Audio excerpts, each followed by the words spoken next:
Hello and welcome to another episode of Diplomatic License right here on City TV. My name is Apioko Seyeram Ashong Abe, and today we have our conversation from the heart of Accra at the Kwame Nkrumah Mausoleum, and there's a reason for that. Our guest is smitten by the history of Nkrumah, and I'm very honored to be in the presence of, you'll see very soon when we come back from the break, a man who is full of life. He's very young and he's doing his country and Africa proud. Stay tuned. When we come back, we speak to today's guest. This is Diplomatic License on City TV.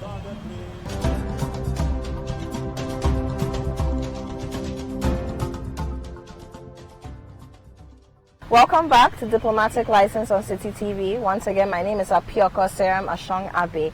Today I have a very interesting gentleman. Since I met him, I've been very impressed by his love for politics, his knowledge in history, not just in the history of his country, but in the history of Ghana and of Africa as a whole. And his name is His Excellency Charles Joseph of Namibia. Hi, Commissioner. You're very welcome to the show. Thank you, Happy, for having me on the show. How are you doing? Doing well, thank you. Good. Accra is doing as well. I know. The heat is something else, isn't it? Well, certainly. Yeah. But soon it will be rainy season. I know, and then we'll complain. A better season, a cooler and season. Good to see in your hat. One of those informal hats that I wear when I'm not so busy, not so serious. Yeah. But thank you so much for joining us, and you're very welcome. I can't wait to unpack this conversation. But I want us to start from the very beginning. Let's not even waste time. Which part of Namibia do you come from? Well, I was born in Windhoek many moons ago. But I was raised by my... That's a capital, right? That's the capital of Namibia. And it's probably located in the center of Namibia, whether you come from the east, the west, or north or the south. But I was raised as a small boy by my grandparents, paternal grandparents, in the south. A small village, town and farm called Rietkel, near Gibeon, which was the political capital of the south at that time. Okay. After that, when I became school age about 7, we migrated to Windhoek, where I was now raised by my father's younger brother. So I'm both a center person and a southern person. Is there a reason why you weren't living with your parents as you were growing up? Well, my mother and my father were not married, so each of them eventually had their own life. I'm the only child of my parents. Interesting. Yes. And so was it a cultural thing that separated them, or it just didn't work out for them as a couple? I guess it just didn't work. I didn't ask the question. Yeah. You just lived your life. Yes, and I'm still abiding by it. Okay. They remain friends now up to this day. What was it like growing up in the south with your grandparents? Well, it was an exciting time at that 1972, 73. Well, it was also at the time after you may know, the Ordendal Commission had decided to create areas for people on the basis of the language they were speaking. So you would have an area that is demarcated for Namas, area demarcated for Ojibambo, area demarcated for Herero. And so we ended up in an area demarcated for the Nama. Okay. In that time, my paternal father was also, or mother rather, was also a Bondel Swarts. You'll see this is one of those smaller clans of the Nama clan. Just as you have the Akan and then you have the sub clans, if I can call it that. Yes. So that is the context in which I grew up. So I grew up mostly on a farm. Great time. Did your grandparents spoil you? Certainly. They usually do.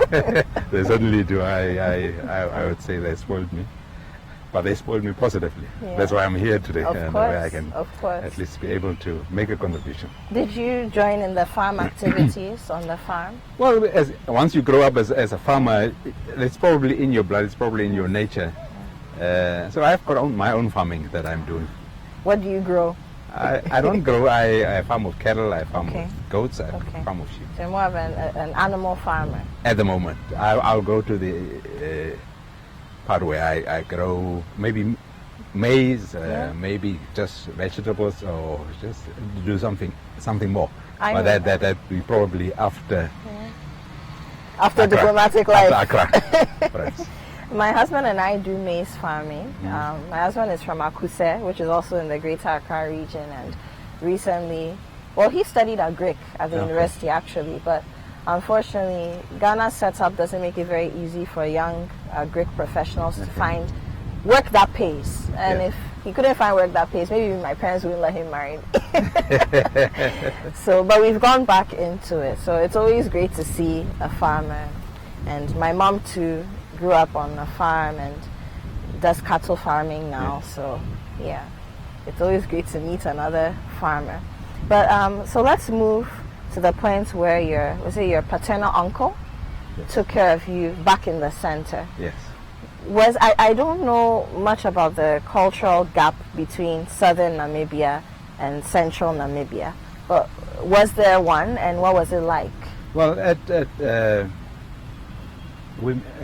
I know we moved to Windhoek around 1977. Okay.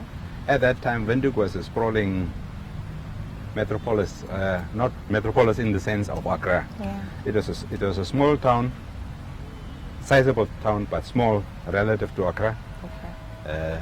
But everybody was moving to Windhoek. It was also a time when access to Windhoek was also regulated. So if you are in Windhoek, either you are having permission in form of a pass, or there's some formal regulation that you have satisfied in order to be there. Why was this so? Was this the time of segregation? Yes. 1948 is, as you may know, the time that the Nationalist Party came into power in South Africa. Namibia was a League of Nations mandate for South Africa. So they tried to really duplicate and replicate the policies in South Africa in Namibia. So the whole separate and segregationist ideal of the Nationalist Party was then brought over.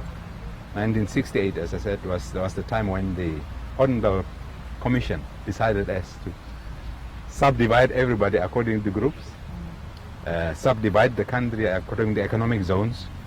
So the best economic zones would be given to people of African descent or of European descent, and the local people would be put in those pockets called Namaland, called Damaraland, Ovamboland, Herololand, and so the policy tried to limit everybody to those areas.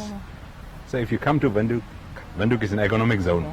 Now you have to have a reason why you are there. Either you are working there, you're schooling there, or one of those economic reasons. So you see that Namaland, where we were, is a dominantly Nama-speaking community. It's an agrarian community.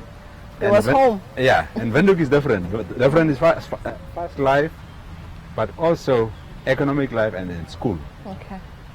And mixed society. And mixed society in terms of not just culture but race as well. Yes. And particularly in terms of race. Okay. But in Windhoek even, you will have those locations. Herero location, Damara location. So there's segregation within segregation. Within the segregation. And you will have a location called Gemiende. Used to be it's the Afrikaans name for mixed. Gemiende. Okay. It's like mixed. Okay. Here you will have everybody that cannot be classified will be staying in this part. So as school-going kids, you now start to deal with these locations, but also people from that particular mixed society that comes to this Nama school, for instance. So it's a different kind of setting in terms of the economics that is there, in terms of the interaction between different societies that you find yourself. But it was exciting. It was exciting, and we had to swim in this. Coming from a very rural setting into the city, we had to swim. It was hard times, I must say. It was also a time when the cities were building accommodation for people, and it's rudimentary accommodation almost. 2 bedrooms, and if you have a family of more than then 2, 3, you have a issue. So the state basically started determining how big family should be. Certainly. You are limited by virtue of your environment, whether it's your yard, whether it's your house, or whether it's your community. Of course, it was not in the interest of the Afrikaner or the white settlers that the blacks would be growing. Yes. Yes. So you needed a reason to be in Windhoek. Yes. What was the reason that took your uncle there? Well, he is a teacher by profession. I think he wanted to make a career change, not a career change, but an environmental change in terms of his career. His wife, he was newly married at that time, had trained as a nurse. Of course, in Fabian there wasn't a hospital. The hospital was in Windhoek, so she had also to go to Windhoek in order to practice her trade. And that's the main reason for them going to Windhoek. Okay. And of course, very kind of them, they decided to take the brother's son to school. Why do you think they took you? Was it better opportunities for you, perhaps? Yes, but of course my grandparents were on the farm. And my father was taking care of his other younger brothers also. So it's this whole family thing of helping each other. Yeah. And I think that is the context in which they have decided to help us. So how old were you when you moved with your uncle and his wife to Windhoek? We were about 7, 8. Okay. Yeah. So for a 7, 8-year-old coming from Namaland, with your grandparents, this very agrarian space, all you saw was family and people who look like you, really. Yeah. Looking back, what kind of an experience was it when you first arrived in Windhoek and saw some of the things that were happening there socially and economically? Well, the good thing about life is that people usually stay within the known zone, and slowly but surely you move out to the unknown. So initially we were with family. Then you go to school, now you start to make new friends. And so that's how you get to know the city. And then as you walk to the school, you walk through neighborhoods and you get to know what is happening. Yeah. So surely in no time I was able to know the particular environments where I was staying. And over years I got to know Windhoek quite well. The initial part is really a bit of shock, but you overcome it quickly. As a child, these things are easy to overcome. It's when you are having set views that maybe it becomes difficult. But child, you go with the flow and you adapt, and children adapt easily. Yeah, much easier than adults. Yeah. Okay, so what was school like? What were your favorite subjects when you were an 8, 9-year-old? Wow, that's many moons ago, as I said. School was nice. So it's fine. School was nice. I liked writing, I liked drawing, I liked talking, of course. So I've got this mathematics, science. That was my good part. Maybe by virtue of my abilities that I was born with. That was what I liked. Things that I could do with my hands was equally things that I liked. History, yes, but it was not my real love. Yeah, of course you appreciate history, and perhaps as you grow older more. Yes. But it is the things that I could understand and that I could use that practical things that I was concentrating more on. Okay. Yeah. And was there any profession or career path that you had in mind when you were that young? Well, when you are young, you always want to be a teacher. Your role model is the teacher, and you want to be as good as your teacher. And of course, your uncle is a teacher too. And my uncle is a teacher. My father is a teacher. Oh, I've got a whole family of public servants. My grandfather was a policeman, so I've got a whole family of public servants, and of course, I wanted to be a teacher, but that dissipated as soon as I was growing. I wanted to be a medical doctor at some point. I wanted to be a lawyer at some point. I wanted to be an engineer at some point. So as I was growing and understanding life and understanding the world, it changed. Yeah. Yes. So, okay, so let's move on. I'm guessing these are your primary years, middle school. What were your high school years like, if you can remember? Do you have boarding school in Namibia, for example? Yes. Were you in boarding we do. school? Yes. Okay, so what was that like? Well, as I said, I told you our schools were segregated. So I've gone my primary, upper primary, and your secondary school up to year 9 in strictly Nama schools. Now, strictly Nama means that it's only Namas that are supposed to be in that school.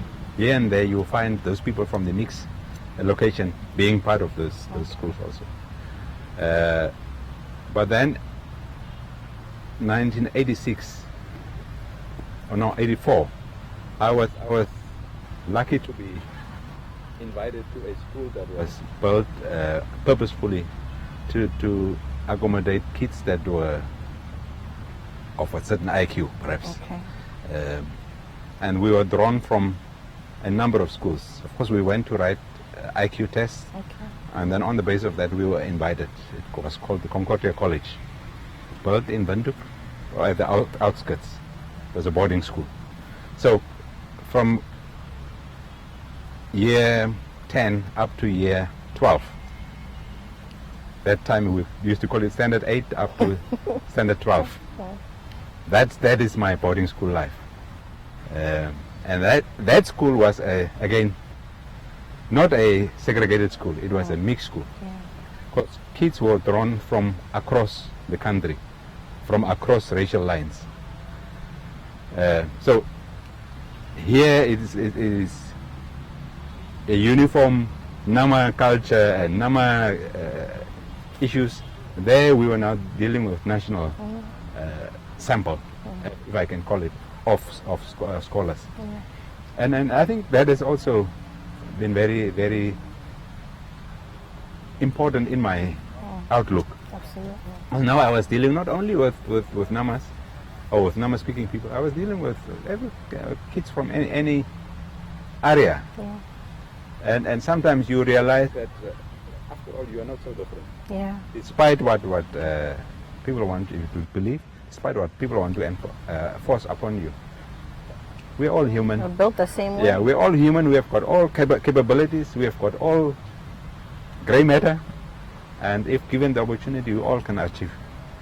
But I find it very interesting. So you have to, well, obviously you're very brilliant.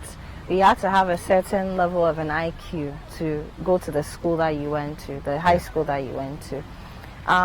Was it a national agenda to sort of put the best brains together for the future?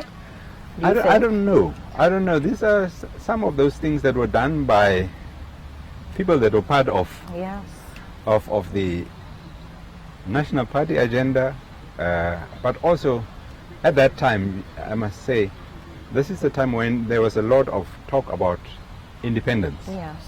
And the resolution 435. And of course, I mean, Ghana had been independent already for some years. It's way after we started the liberation struggle. 1966 is when we started. 1978 is when Resolution 435 about the independence of Namibia was adopted. And we're supposed to be independent by that. Of course, there were interventions by the powers that be. Yes. And independence was postponed with another 10 years. So within that 10 years, the South African government was trying to build a legitimate representation in Namibia.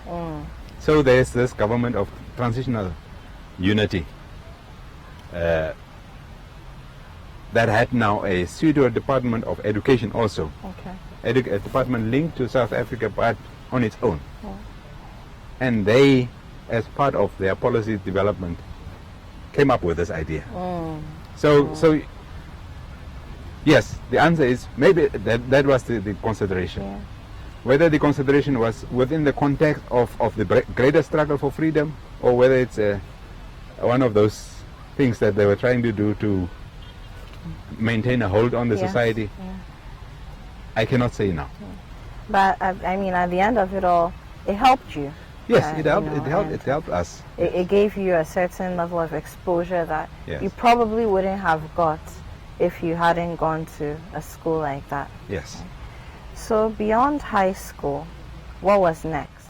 I mean, let's look at maybe the years of standard 10, standard 12, you know, so, or between standard 10 and standard 12. Where did you see yourself going? Well, during that time, again, Windhoek was growing. You know, I must say, we came into a particular setting, then we moved from that house to another house, and from that house to another house, as Windhoek was growing. By the time we were in upmarket, not upmarket, it's a better two-room house. It was almost close to independence. It was 1981 or so. By this time, I was now grown, a strong, big boy. I was able to do things because my uncle is of my father's brother. Right. In our tradition, we call my younger father. Younger father. Hands-on teacher, someone that was able to instill self-reliance. You know, you do things for yourself. You make sure that if you do something, you do it well. It's that kind of person. And so my mind was growing. My way of doing things was improving. And ultimately, at school, I was now also looking at the politics. Not too active, but questioning why things are happening. And this question that you have asked about whether we are here by accident or by design, those questions came. And that is also when the student movement was really developing. There was this policy of national conscription into the army. Now, once you become 16, you're already on the database. And once you leave school, you're supposed to go to the army to be trained in order to go and fight. After you leave high school. After you leave high school, you have to be trained and to go and fight. It's your destiny. Yeah, you are going to fight the very organization that is trying to liberate you. And we said no to that also. So that political awareness was growing at that stage. Of course, I must also say my family is also a very political family. You may have heard about Robben Island. One of my father's younger brothers served as a political prisoner at Robben Island. Wow. So that political awareness has always been there throughout me growing up. So did you, yes, you're a big boy, but still a young man. And that must be a lot for a young person to have to think about. Yes. You know, because now it's not just about thinking, yes, your uncle, your small father instilled all these great values of self-reliance, self-sufficiency, hard work, diligence in you, but at the same time, it's not just about you anymore. Yes. It's about your nation and what you can do to make an impact. Yes. Did you go to university from there, or? From there, after finishing school, I went to university. 1987, 88, I was at it was called a academy. Okay. But it was conferring degrees. Yeah. I think up to master's level. Okay.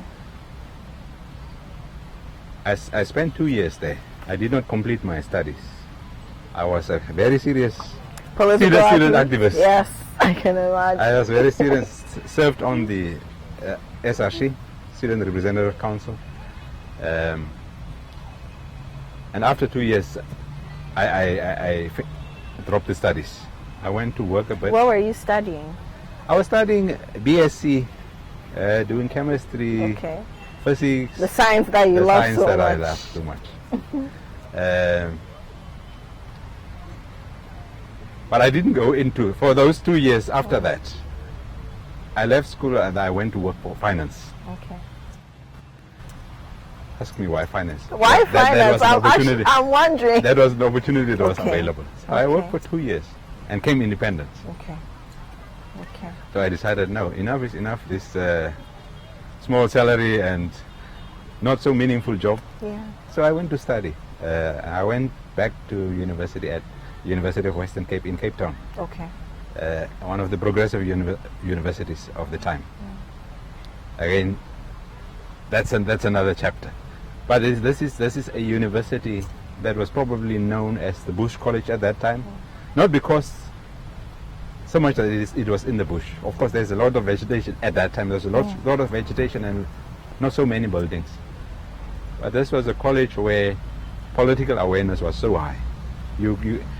Not a college, a university, where political awareness was so high. You could actually mention a few South African universities where it was high, and the University of Western Cape was standing out.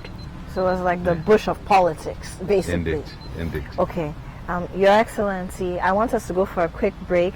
Ladies and gentlemen, I've been speaking to His Excellency Charles Josop, the High Commissioner of Namibia to Ghana, and we've been having a very, very insightful conversation. Clearly, he's been a man on fire since his young days, and we'll be right back.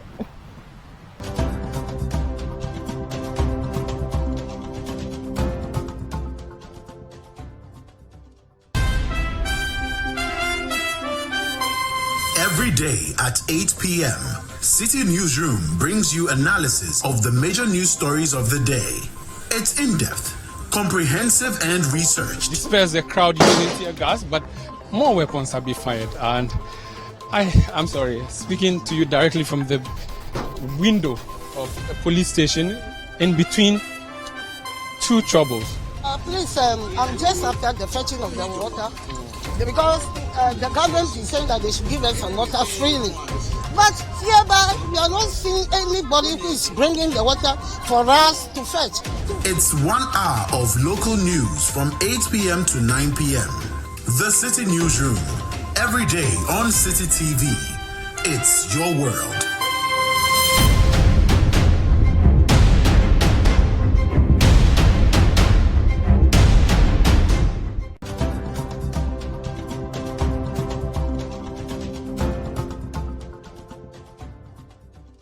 Welcome back to Diplomatic License on City TV. My name is Apioko Seram Ashong Abe, and I have been speaking to His Excellency Charles Josop, High Commissioner of Namibia to Ghana. We've spoken about so many things. He's told us how he grew up. He's told us all his secrets, actually. I've teased them out of him, and I'm sure there are more. But while we're on a break, we decided to take a stroll. He's told me that there are two Namibian presidents, past presidents, who planted trees right here at the Kwame Nkrumah Mausoleum in Accra, and we can't do justice to this conversation if we don't talk about them and at least get to see them. So, Your Excellency, please, you lead the way. Well, as I was telling you, Ghana and Namibia have got this long relation. After independence, our heads of state decided to honor the country that has been their host for many years during the time of the struggle. Many of our leaders have gone through Ghana. Ghana has been a home to them. Many of these young people schooled here. I was made to understand that they were even having Ghanaian passports at some point. So they could move and do the political work around the world. So after independence, in 1990, our president had the rare honor of coming here and planting one of the trees. So this is it? This is it. It's quite centrally located, if I can look at the office and look at the mausoleum and look at the car park and the center itself. Okay. He came here in 1992.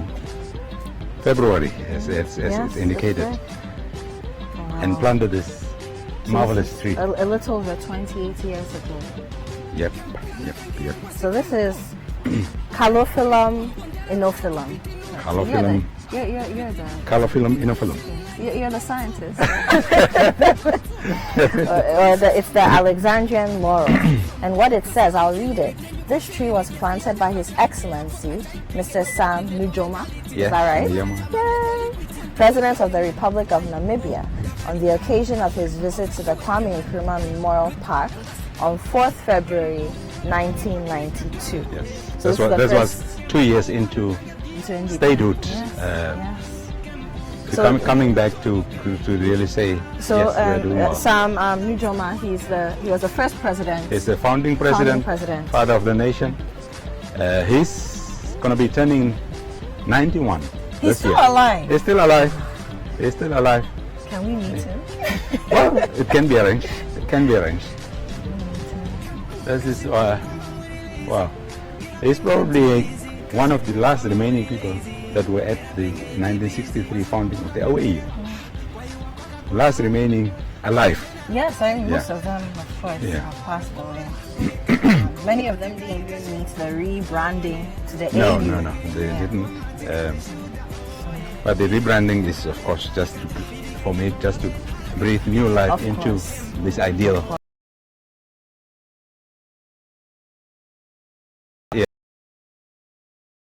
That was planted by another president. Yes. I President, our second president, His Excellency Hifikepunye Pohamba. If you could Puye Punye Pohamba. Boamba. President Pohamba is, I think, easier for you. Yes, President Pohamba, he came to plant another tree that side. It's also growing, but I think the elements are against it. Because It's very windy, I just said. yeah, it is quite windy, and so it is growing at an angle. Still has very strong roots though, from what I can see. Yeah, I can see it. Yeah. So again, that is also part of renewing the strong bonds that exist between our two countries. As I said, he was one of those people that came through here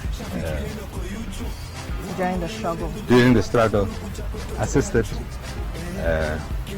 like President Nkrumah and others after him to really be able to tell the story, to be able to move around telling that story and fighting for that story. So he came, I think, when was it, 2007. Okay, oh, so that's fairly recent. Yeah, 2007. It's about 13, Again, also, almost I think this was the second year into his office, once he has become the president. Okay. So this tree is the Kaya senegalensis. Yes. Does that mean it has Senegalese origin? I don't know, sometimes these scientific names, maybe it has. Oh, well, it's a mahogany, so maybe not. What? Yeah, it says mahogany. I don't know, I still have to find out how these names are coming about, but Okay. Kaya senegalensis, But this tree was planted by His Excellency Hifikepunye. Hifikepunye Pohamba. Okay, let me take it again. Hifikepunye Pohamba, President of the Republic of Namibia, during Ghana's Golden Jubilee celebration on 5th March 2007. So he was here, Namibia was celebrating with us. Yes, indeed. Even when we turned 50. Namibian achievements or Ghanaian achievements are achievement of us all. You know, when Ghana turned 50, Namibia was jubilating. Of course, we know the history is long and there are a lot of chapters in it. Some not so good, but perhaps they had to happen. When the president came here, there was renewal. I think President Kufuor was in office at that time. Yes, that's right. So this is taking up a relationship, irrespective of political party, irrespective of president in office. It's the Ghanaian people, and it's the Namibian people and Ghanaian people coming together. Of course, through their heads of state. Yes. They lead us, right? And then, of course, the diplomats do too. We have to. Yes. But so, viewers, let me just say once again, you're watching Diplomatic License on CCTV. My name is Apioko. I'm speaking to His Excellency Charles Jessup. He's the High Commissioner of Namibia to Ghana, and we're at the Kwame Nkrumah Mausoleum because he wanted to come here. He told me that Kwame Nkrumah, one, as a political figure, means so much to him, but secondly, the mausoleum itself has so much history for him as a man from Namibia, and we can understand why. We've seen 2 trees that were planted by 2 Namibian presidents in the past right here in Accra. But we were having other conversations before this, so I think maybe we can sit down now. We've walked for a while, stretched our legs, and then we continue. We'll be right back.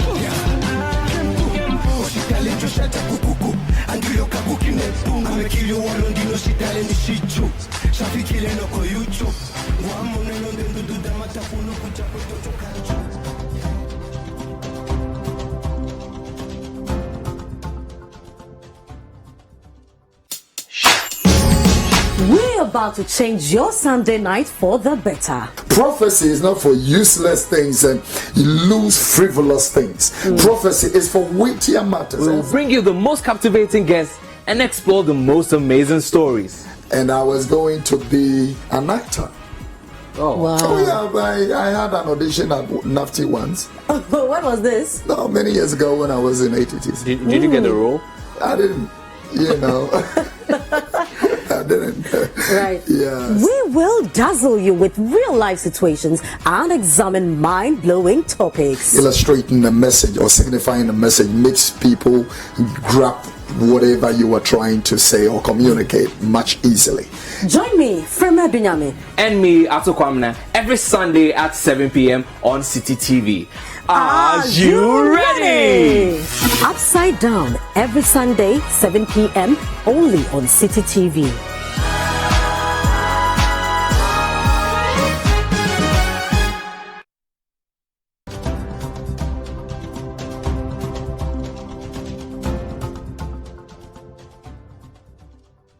Welcome back to Diplomatic License on City TV. My name is Apioko Seramashong Abe, and I just had a lovely stroll around the Kwame Nkrumah Mausoleum here in Accra with His Excellency Charles Jessup, High Commissioner of Namibia to Ghana, and we've been talking about several things. We got to see the trees that were planted by his past presidents.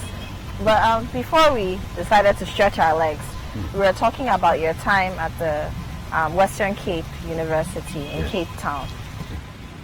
I mean, student activists, you left after 2 years, you went into finance. I really didn't see that coming. I really didn't see that coming. Yeah. But was that your first time in Cape Town or out of Namibia? Well, no, not quite. I was telling you about my family being political, Yeah. being public servants. Now, another brother of my father, I think third in line, is also quite a staunch political activist. Got involved into subversive activities, as it was called at that time. And they were now they joined the armed wing of the SOPO party, which was the People's Liberation Army of Namibia. And they were now targeting economic targets in order to make Namibia ungovernable, but also to cripple the South African government that was really giving us a hard time. In doing so, they were, I think, trying to target bridges, railways, and things like that. So he ended up being caught with another two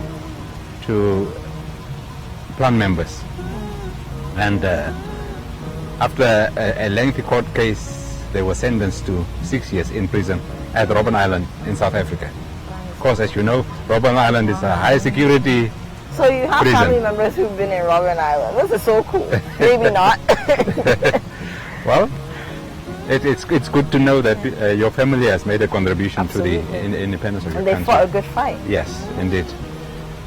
So, one of my grandmothers, my grandfather and my younger father went to visit him. And then, of course, his wife went to visit him. And I was part of the entourage that went to Cape Town. So that was my first time out of Cape Town. I guess it should not be my last time. So your first time out of Namibia was a trip to high security prison, Robben Island. Yes. What was that like for you? Can you remember? Well, excitement, and of course, myself was not able to go to Robben Island. We could see it from the mainland, as it was way off the coast. Were you too young? We were too young, but as I said, there were also limitations in terms of how many people can and who can. Yeah. So of course his wife would be at the top of the list. Wife, his father, and then his brother, and his father's sister. Okay. They were the people that went to see him. But again, also, I made it a point that I reached that place because it was years later. On my own, I went to see Robben Island and went to the cell where he was kept. And how did you feel?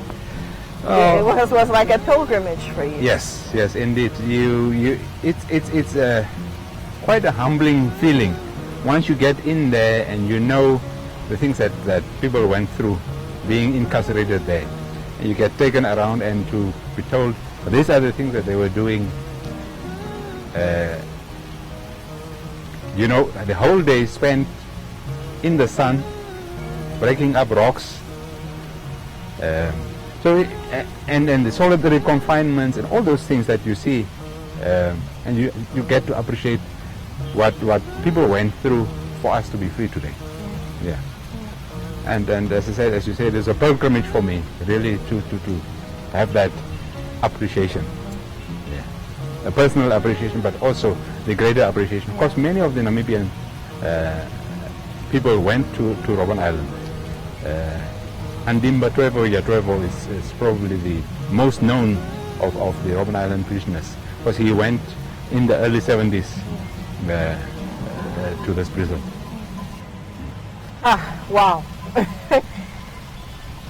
So let's come back to Western Cape University. You went into finance for 2 years. That didn't work out. Yeah. What happened next? Well, I agitated for independence during the 2 years after the academy. Then independence happened. To call upon the Secretary General of the United Nations, Dr. Harvey Perez de Cuellar, to swear in the President of the Republic of Namibia. So you're actually a frontliner? Yes. Wow. I would think of myself as a frontliner. Wow. Someone would call me a stone thrower. Someone would call me a toy-toyer. You know, when you were running in the streets, you would see people jumping and dancing, and other people are thinking we're just happy. But that was our way of agitating, and that was how we were building the spirit to do the things that we wanted captured by those that were oppressing us. What were those years like? When I was at the academy, it was about, initially it was before independence, but it was also about language. Afrikaans was made a language of instruction for us, and we wanted to move away from there because it was not our language. It was forced on us.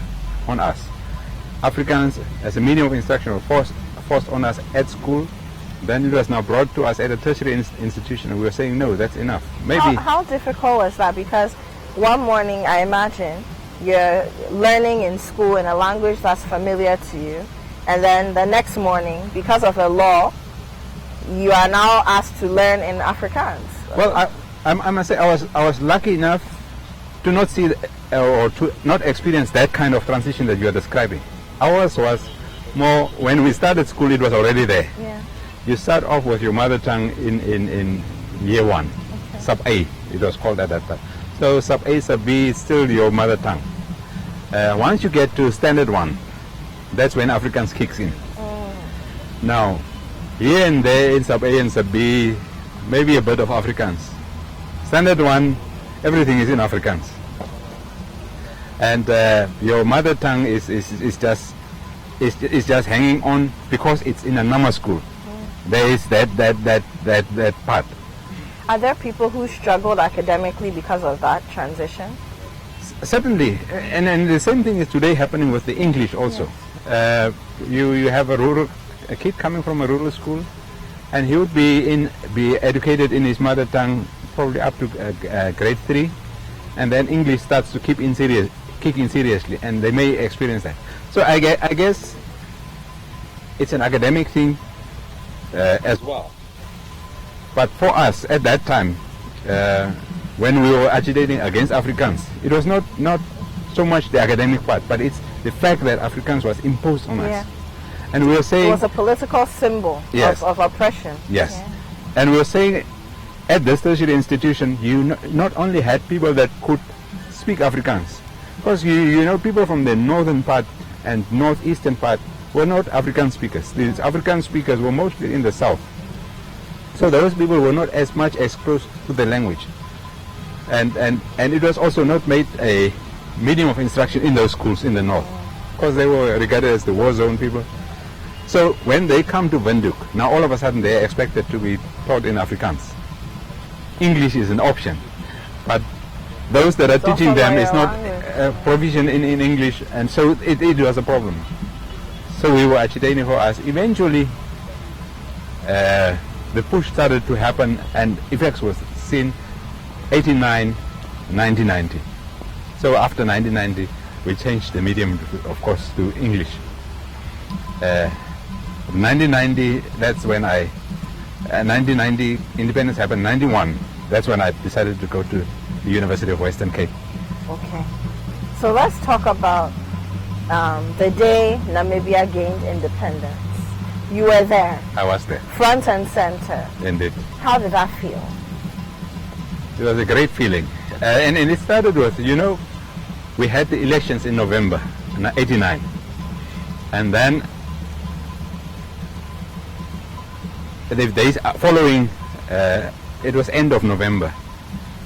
The days following, I think it was the 24th of November, if I'm not mistaken. Days up to the end of the month. Now the results start to come out. Everybody probably had a radio. Now, when a result was to be announced, there was a beep sound. Beep, beep, beep, beep, beep, beep, beep, beep, beep, beep. Everybody's tuning in to hear what the result is. So that euphoria was there until we heard the Sopo Party won. Excitement in the building, and then the Sopo Party won. And then started the process of preparing the nation. People were now writing the Constitution. I think it took about 80 days for them to write the Constitution. November, December, January, February. Then in February the Constitution was adopted. Come 20th of March, a new government is now installed. Or not installed, it's nominated.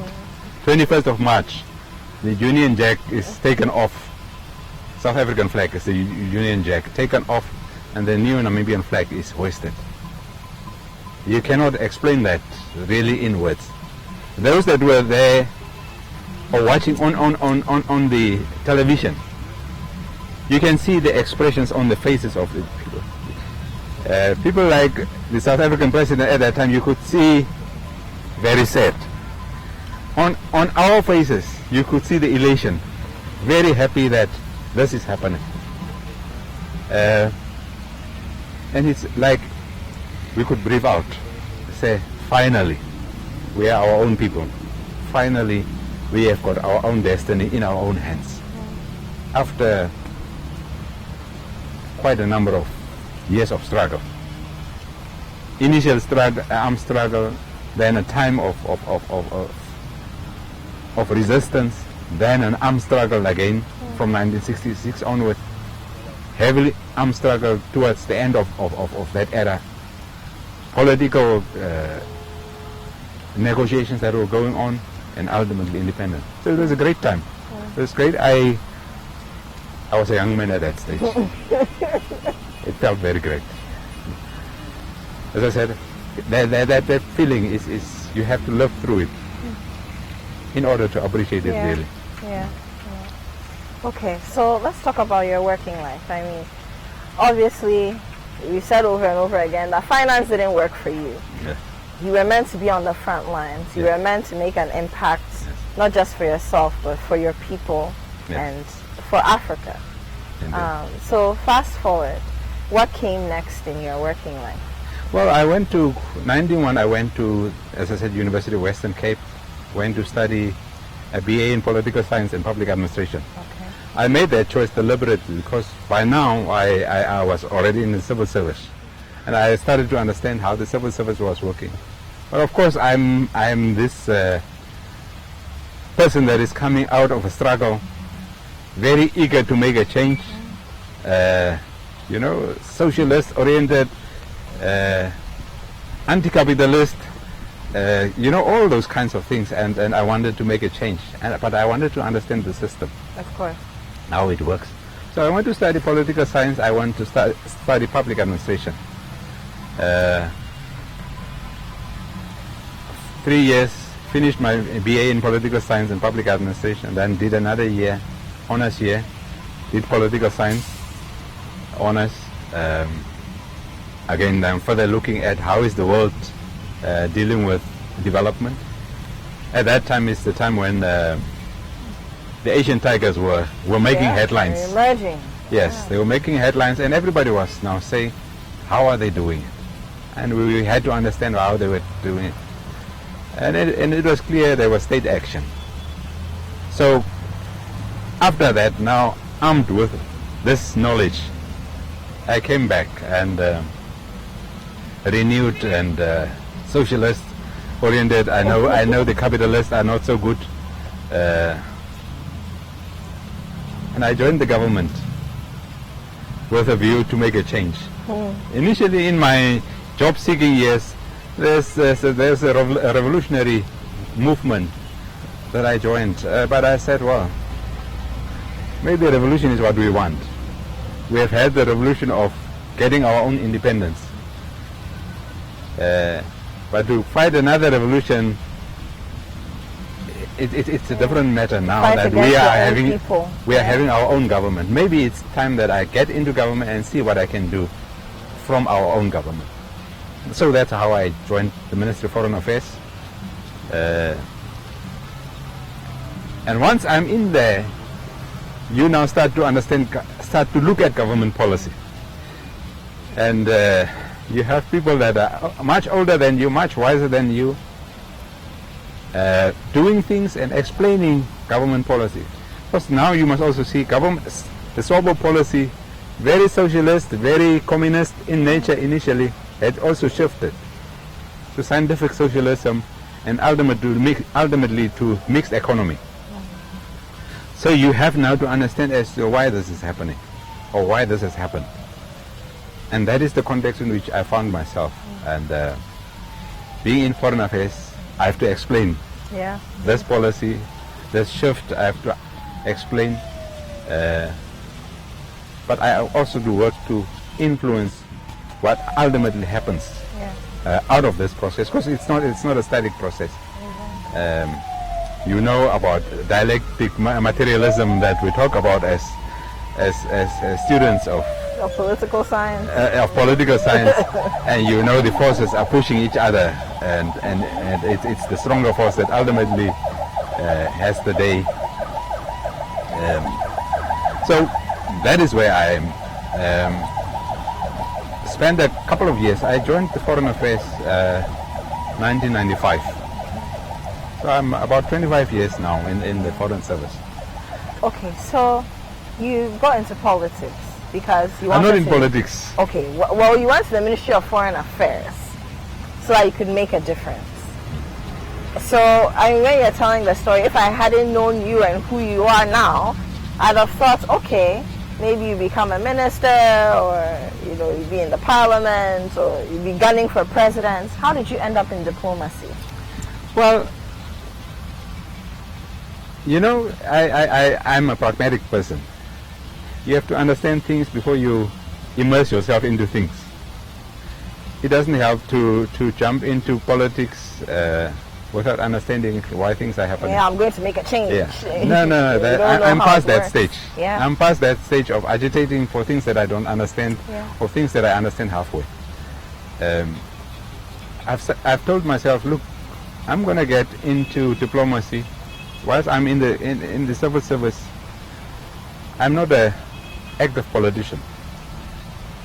Of course, people will say by merely stating that fact, you are already into politics. But I'm not an active politician. I'm someone that understands where my government is. I'm someone that understands where my government wants to go. I've got that duty to explain where my government is, what is the policy position. Maybe down the line, I may then transition to politics as my trade. But that would be if I get to the point where I think I've done enough for diplomacy, that I've done enough for the civil service, that I cannot do more, or maybe that I can do more either in this field also, but in a different capacity. Yeah. So that would be the thing that would inform my transition to politics. Okay. You know, time is always good in that it allows you to move. I was a junior, I became a senior, and now at the top of my career as foreign service official. The next is probably to step out of that career and to be something else. And maybe hopefully go back to farming? Hopefully, farming is... Or to be the president? President. Well, it's all about making an impact. It's all about making an impact. These things... I'm not saying I will not be a president. I can be a president. Some people say president with a small p. I can be a president of something. But politics is probably something that I will go into if I can make an impact there. Farming is something that I'm already in. I do own a farm. I do own a few cattle, a few sheep, a few goats. That's something that is in my blood, that I've grown up with. I can make that a true economic activity. For now, it's still a side event or side activity. Of course, I'm concentrating on the diplomatic part and why I'm here. Okay. When I go home or go somewhere else, we can change gears and do something else. But one never knows. Politics may be where I find myself, and then of course I've been prepared over time to agitate on behalf of my people and to agitate ideas, and the ideas will certainly be forthcoming. Definitely. So viewers, we've had a long conversation. We need to continue this conversation, maybe in a different location. I know you've mentioned that the W.E. Du Bois Center is also very central to your heart, and for obvious reasons. I mean, for all of us, the Pan-Africanist fight, struggle, Du Bois was a huge figure, and maybe we'll move from Kwame Nkrumah Mausoleum there and have more conversations. Yes. But for now, I mean, this has been Diplomatic License on City TV. I've been speaking to His Excellency Charles Josop. He is the High Commissioner of Namibia to Ghana, and I mean, look, it's not easy to meet someone who has been front and center at the independence or during the struggle of the independence of an African nation. A lot of them are either too old, they're in parts of the world where we don't get to meet them easily, or they've long passed away and we remember them for what they did for us to experience freedom now.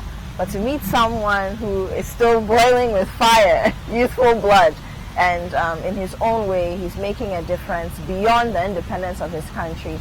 That is something special, and I'm very honored. Thank you so much for being with us. Thank you. And we will continue this conversation. Because there's we still need to talk about experiences in Ghana, how you even got to Ghana as a diplomat. I'm sure this is not your first mission. No, it is and not. I know you're the dean of many things, and we need to talk about all that too. So this has been Diplomatic License on City TV. My name is Apioka Seramashong. We'll be back next week with another exciting episode, a part 2 with His Excellency Charles Josop of Namibia to Ghana.